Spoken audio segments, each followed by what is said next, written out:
നമസ്കാരം. പൊതു തെരഞ്ഞെടുപ്പ് പടിവാതിക്കൽ എത്തി നിൽക്കെ ഓരോ മുന്നണിയും ഇഞ്ചോടിഞ്ച് പൊരുതിക്കൊണ്ടിരിക്കുകയാണ്.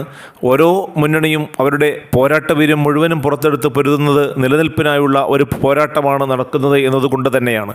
എന്നാൽ ഈ പോരാട്ടം ഒരു വശത്ത് നടക്കുമ്പോഴും CPM-ഉം CPI-യും ഉൾപ്പെടെയുള്ള ഇടതുമുന്നണികൾ വലിയ തോതിലുള്ള കലഹത്തിലാണ്. അവിടെ വലിയ തോതിലുള്ള സംഘടനകൾ, ആഭ്യന്തരമായ സംഘടനകൾ അതിനുള്ളിൽ നടക്കുന്നുണ്ട് എന്നുള്ളതാണ് ഇപ്പോൾ പുറത്തു വരുന്ന വിവരം. ഈ പോരാട്ടം, ഇതിനകത്തുള്ള പാർട്ടിക്കകത്തുള്ള പോരാട്ടം തുടങ്ങിയിട്ട് നാളുകളായി. പ്രത്യേകിച്ച് കേരളത്തിൽ മുഖ്യമന്ത്രി പിണറായി വിജയനെതിരെ ശബ്ദിക്കാൻ കഴിയാത്തതിനാൽ മാത്രം പല നേതാക്കളും മിണ്ടാതിരിക്കുകയാണ് എന്നാണ് അറിയുന്നത്. അത് CPM-ൻ്റെ നേതാവും മുഖ്യമന്ത്രിയുമായ പിണറായി വിജയൻ്റെ മകൾ ഒരു അഴിമതി കേസിൽ പെട്ടത് കാലം മുതൽ തുടങ്ങിയതാണ് ഇത്തരത്തിലുള്ള അന്തർവിഭാഗീയത എന്ന് വേണമെങ്കിൽ പറയാം.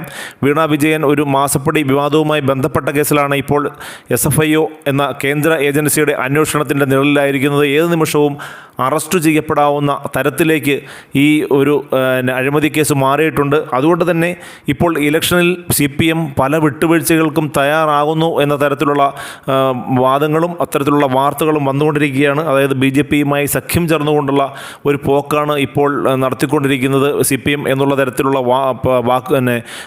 ന്യൂസുകൾ അല്ലെങ്കിൽ വാർത്തകൾ പ്രചരിക്കാൻ തുടങ്ങിയിട്ട് നാളുകളേറെയായി. അതിനിടയിലാണ് കഴിഞ്ഞ ദിവസം LDF-ൻ്റെ കൺവീനർ കൂടിയായ EP ജയരാജൻ, അതായത് BJP-യുടെ സ്ഥാനാർത്ഥികൾ എല്ലാം മികച്ചതാണ് എന്നുള്ള ഒരു പ്രസ്താവന ഇറക്കിയത്. ഇതിനെതിരെ പാർട്ടിക്കുള്ളിലും മറ്റു പാർട്ടികൾക്കുള്ളിലും ഇടത് സഖ്യത്തിലുള്ള മറ്റു പാർട്ടികൾക്കുള്ളിലും വലിയ തോതിലുള്ള പൊട്ടിത്തെറി ഉണ്ടായിട്ടുണ്ട്. CPI-യിൽ നിന്നും കാനം രാജേന്ദ്രൻ പൊട്ടിത്തെറിച്ചുകൊണ്ട് തന്നെ ഇതിനെതിരെ ശക്തമായി പ്രതികരിക്കുകയുണ്ടായി. അതുപോലെ തിരുവനന്തപുരത്തെ മത്സരാർത്ഥി ആയ പന്ന്യൻ രവീന്ദ്രനും ഇതിനെതിരെ ശക്തമായ നിലപാടെടുത്തുകൊണ്ട് മുന്നോട്ട് വരികയുണ്ടായി. EP-യും രാജീവ് ചന്ദ്രശേഖരനും തമ്മിലുള്ള ബിസിനസ് ഡീലിൻ്റെ ഭാഗമായാണ് ഇത്തരത്തിലുള്ള ഒരു പ്രസ്താവന, ഇത്തരത്തിലുള്ള ഒരു തുറന്നു പറച്ചിൽ EP നടത്തിയത് എന്ന് പ്രതിപക്ഷ നേതാവ് VD സതീശനും ആരോപണം ഉന്നയിച്ചു.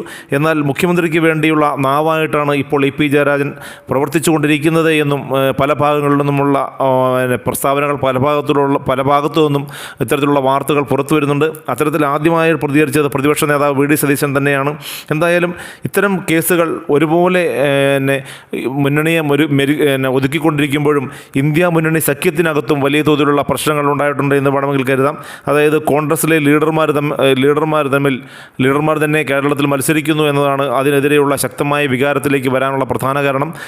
കോൺഗ്രസിൻ്റെ അഖിലേന്ത്യാ നേതാക്കളായ രാഹുൽ ഗാന്ധിയും അതുപോലെ തന്നെ KC വേണുഗോപാലും മത്സരിക്കുന്നത് ഒഴിവാക്കാമായിരുന്നു എന്ന തരത്തിൽ CPI-യിൽ നിന്നും CPM-ൽ നിന്നും ശക്തമായ വാദഗതികൾ മുന്നോട്ട് വരുന്നുണ്ട്.